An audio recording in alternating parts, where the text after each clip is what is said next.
एक गांव में मोहन और अनीता अपनी एक लौती बेटी सुरभि के साथ रहते थे।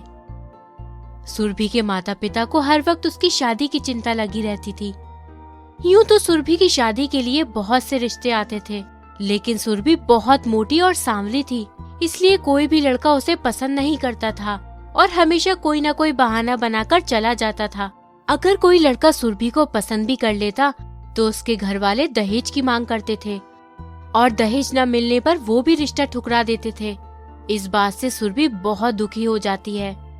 पिताजी, आखिर मैं कब तक आप दोनों पर यूं बोझ बनी रहूंगी? आप लोग मेरे लिए हर वक्त परेशान रहते हैं। मुझे ये सब देखकर बहुत तकलीफ होती है। देखिए पिताजी, अब मुझे कोई अच्छा रिश्ता नहीं चाहिए। आप अपनी पसंद से कहीं भी मेरी शादी कर दीजिए।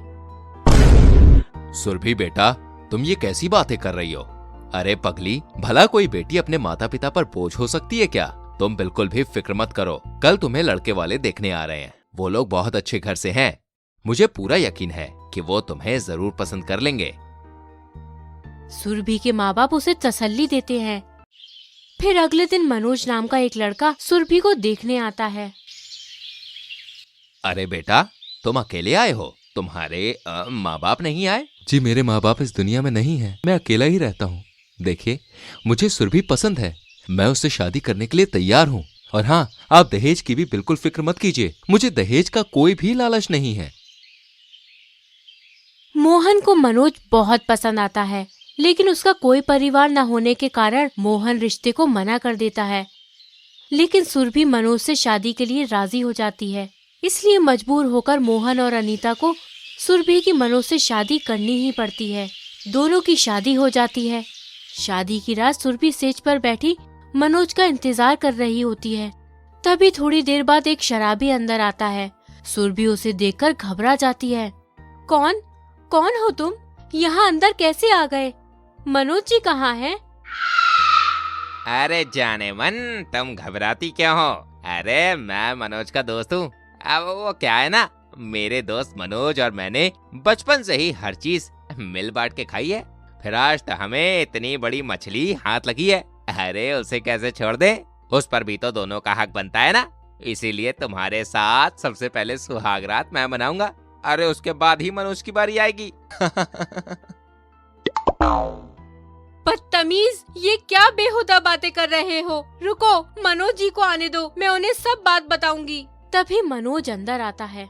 अरे जानू, क्यों शोर मचा रही हो? अरे मेरा दोस्त है, तुम्हारे साथ सुहागराती तो मनाना चाहता है। इतनी सी बात के लिए तुम इतने नखरे कर रही हो? अरे तुमने एक ही पति की ख्वाहिश की थी, लेकिन तुम्हें तो यहाँ दो दो पतियों का सुख मिल रहा है। अरे करम चले, तूने मुझे धोखा दिया है। तू इंसान नहीं, हैवान है, हैवान।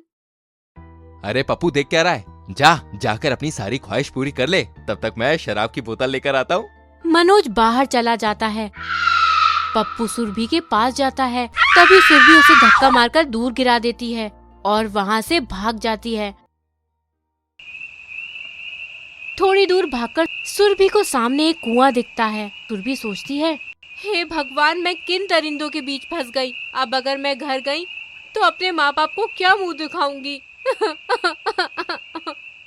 सुरभि कुएं में कूदकर अपनी जान दे देती है। मरने के बाद वो एक भयानक चुड़ैल बन जाती है।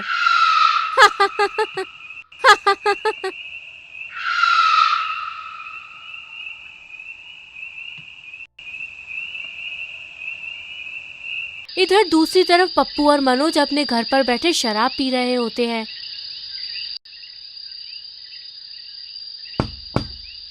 तभी कोई उनके घर का दरवाजा खटखटाता है। मनोज दरवाजा खोलता है तो सामने एक लड़की खड़ी होती है।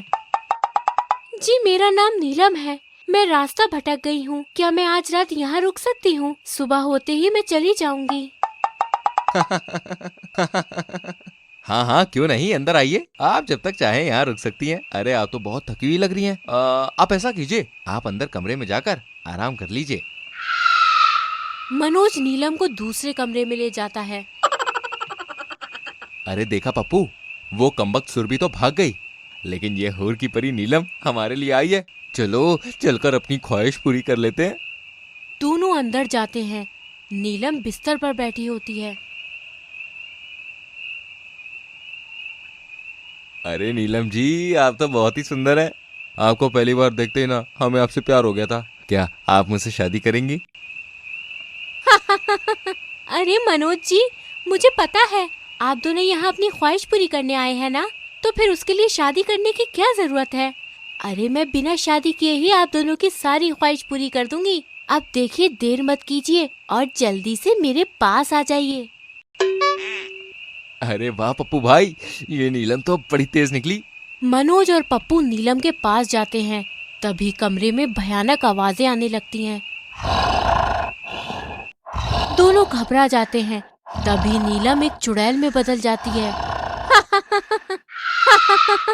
अरे पापियों, मैं नीलम नहीं सुरभि हूँ। तुम लोगों ने मेरी जिंदगी बर्बाद कर दी। अब मैं तुम्हें नहीं छोड़ूंगी।